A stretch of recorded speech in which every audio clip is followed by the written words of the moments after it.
Yeah. All right, we are recording. I'm going to share my screen again.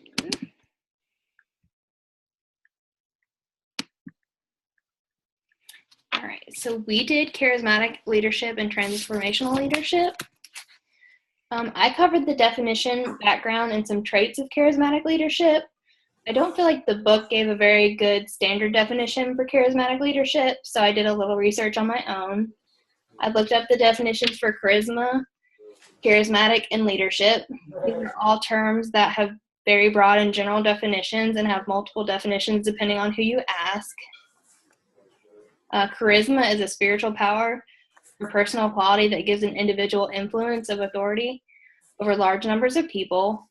Charismatic is just having or portraying charisma, and leadership is the position or function of a leader, a person who guides or directs a group.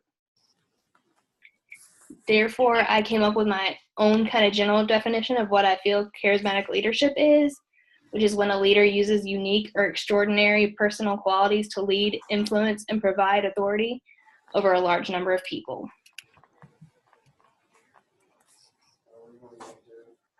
Both charismatic and transformational leadership sort of originated in the 1980s. Those studying leadership wanted to better understand how some leaders could influence their followers to make self-sacrifices and to put the organization's needs ahead of their own.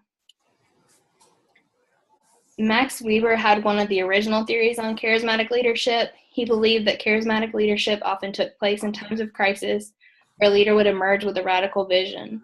The leader then promotes a certain ideology to their followers. If followers experience success from these ideologies, then they begin to see their leader as extraordinary. There are two more recent theories that are related to charismatic leadership as well. The first is the attribution theory of charismatic leadership, and the second is self-concept theory of charismatic leadership. The attribution theory is when followers attribute charismatic qualities towards their leaders based on expertise and behavior. And then self-concept is when charismatic leaders use various processes to influence their followers. The attribution theory, the behaviors that charismatic leaders are more likely to display are novel and appealing vision, and that's when a leader creates the radical vision I mentioned earlier. It does not fall in with the status quo.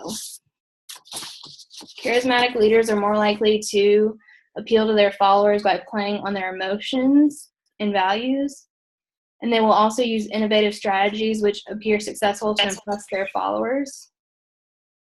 Charismatic leaders are also often use confidence and optimism to appeal to their followers and portray themselves as making many self-sacrifices. And then lastly, the self-concept theory. The charismatic leaders use influence processes. There are several of these that apply to charismatic leadership. Personal identification is when a follower strongly identifies with the leader and changes their behavior to reflect that of the leader. There's also social identification, in which members of the group take pride in being similar to the leader and other members. Internalization occurs when members commit to the charismatic leader's mission or vision. Charismatic leaders use self and collective efficacy to empower the group of followers and to achieve tasks. And then finally, a charismatic leader can alter the group's mood to be more enthusiastic or positive through emotional contagion.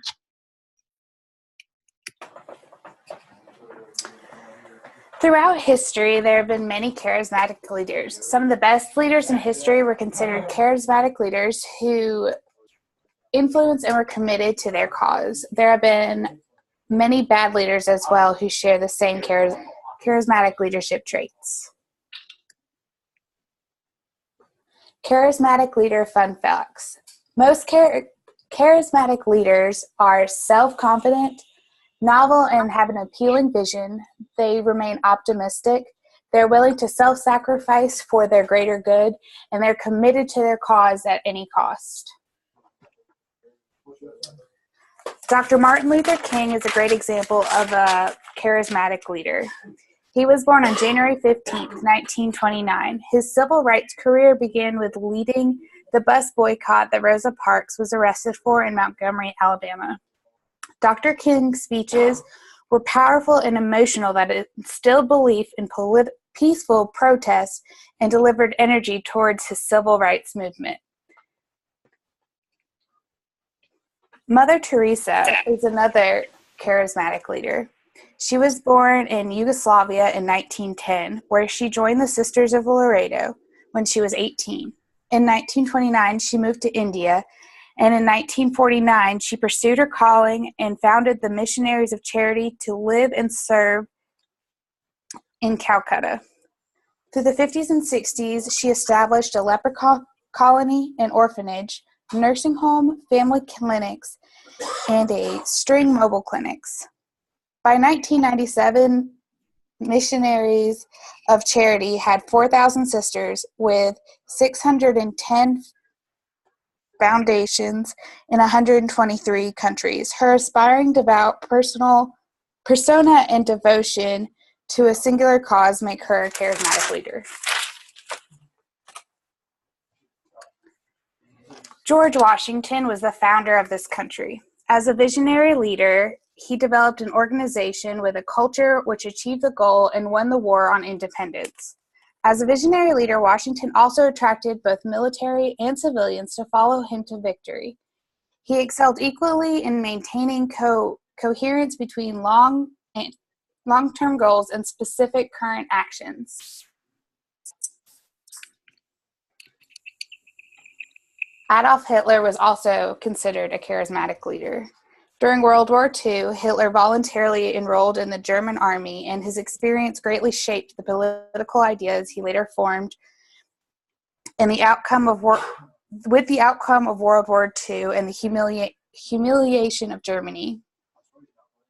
Although at the beginning of Hitler's adult career, he was shy, but after his experience in World War I, he could deliver powerful speeches to large crowds. His speeches were built upon feelings that were already present in German society, but Hitler was able to speak to them out loud.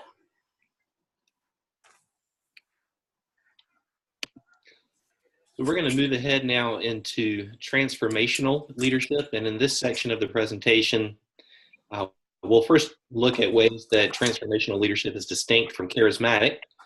Then we'll look at how it has been contrasted with transactional leadership, and then do a definition of transformational leadership, talk about what it is before concluding with characteristics or traits of transformational leaders. So first of all, there's a lot of discussion about whether transformational leadership really is different at all from charismatic. And there are several points I think that can be made that would show that it is different, at least distinct in some ways. First of all, because transformational leadership does not include an emphasis on attributed charisma and personal identification to the degree that charismatic leadership does. So Bernard Bass points out that charisma is a necessary part of transformational leadership, but it's just not emphasized to the same degree. And instead, what's emphasized more is inspiring follower commitment, identification, and developing follower skills and collective efficacy. So a second way that transformational leadership is distinct from charismatic is because it generates less dependence on the leader rather than more dependence on the leader. So transformational leadership is about empowerment for the followers, not wanting the spotlight as much as a charismatic leader would want it. And then a third way that transformational leadership is distinct is because it's more common. It can apply across the board in various sectors and settings. It's much more prevalent in that way than charismatic leadership.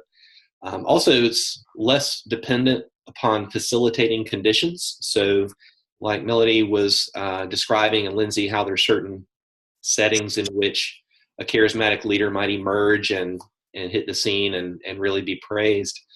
With transformational leadership, it can happen without that context.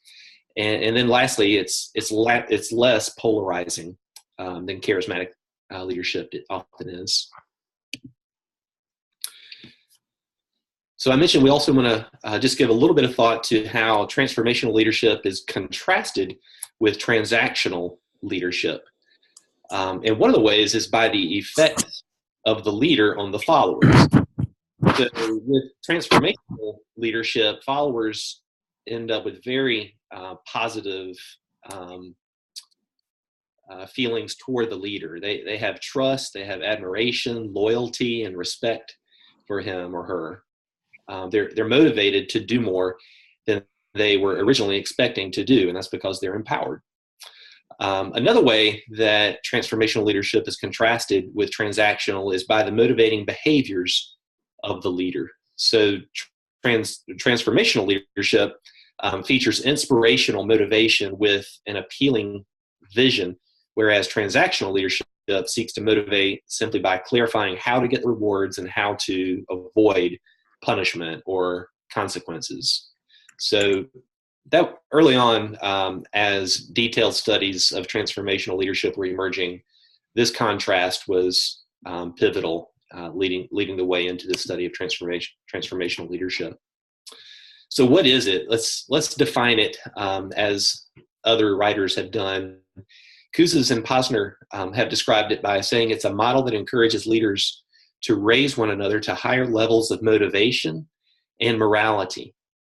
So rather than being self-seeking, it is of others and leadership with integrity, so that the leader models ideal behavior for the followers, and they're going to want to emulate him or her. Another definition from Perry and Proctor Thompson is that it's an ethical pursuit that fosters and requires a moral climate. And along those lines, James McGregor Burns, who is credited with first describing transformational leadership in detail, he said, transforming leadership ultimately becomes moral in that it raises the level of human conduct and ethical aspiration of both leader and the led, and thus it has a transforming effect on both. Bernard Bass, whom I mentioned earlier, and B.J. Avolio have described it as visioning, valuing, and empowering leaders.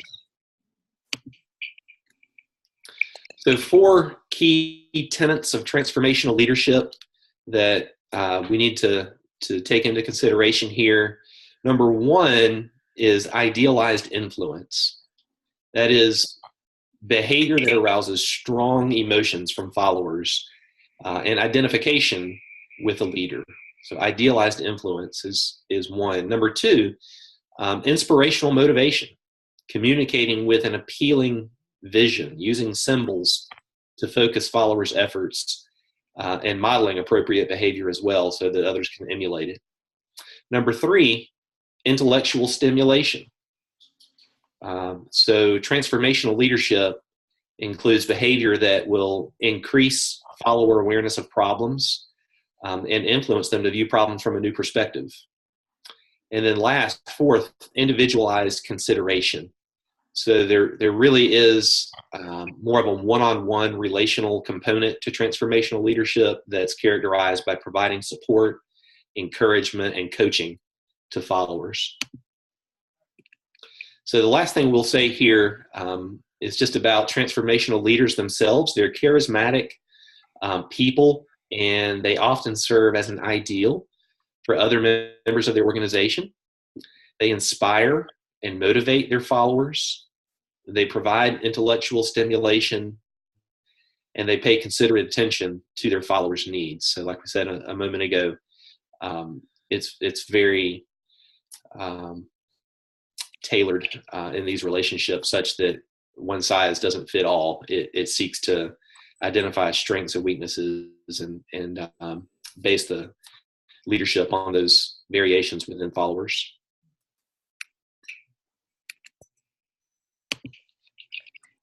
All right, and I'm going to wrap up our presentation with some transformational leaders in history. So throughout history, there have been many transformational leaders, and they have been present across many cultures and fields and just different disciplines in general. And they've been known, just like the other kind, as positive and negative contributors to society. So my first positive example is going to be Barack Obama. He was our most recent president up until now. And he was really kind of seen as an inspirational motivator. He utilized his good speaking tactics to inspire others and create positive change. And in doing so with his ways, he was able to have the highest young people from like the demographic of 18 to 24 come out and vote. But he's charismatic, but he's also relatable. So that's a positive thing that he has. And then his action, he takes a lot of action and initiative. And then another person from history is Nelson Mandela. He was from South Africa, and he worked to abolish apartheid, and he brought about a lot of radical change in South Africa. He did this by listening to others and really getting down on the level of his followers to create his vision. He would go to a lot of home visits and learn about situations, and he would take that back and help him determine what he needed to do to make things better.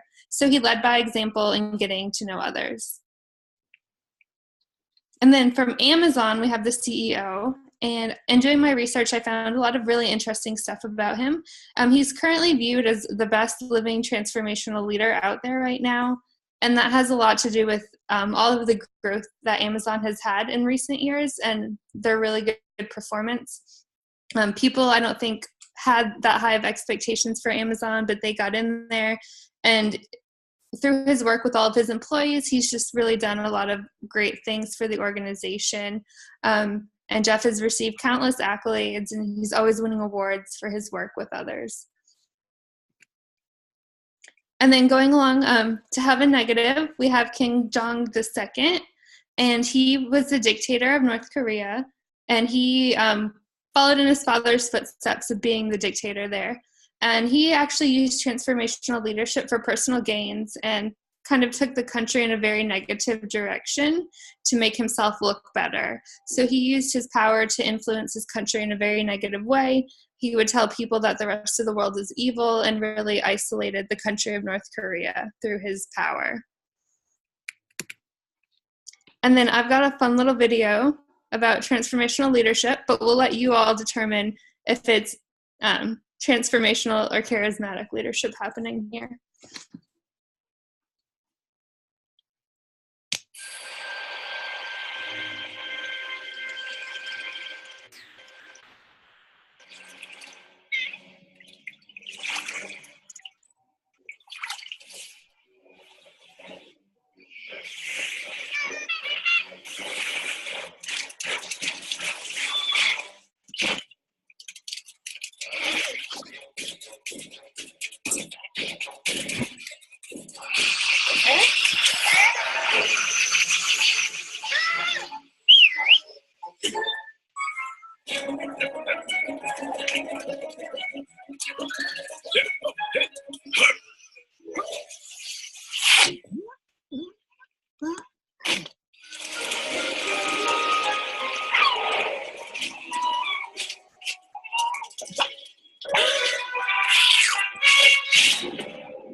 And I am not sure if that video works, so we can go ahead and send the link out to everybody, and you can watch it.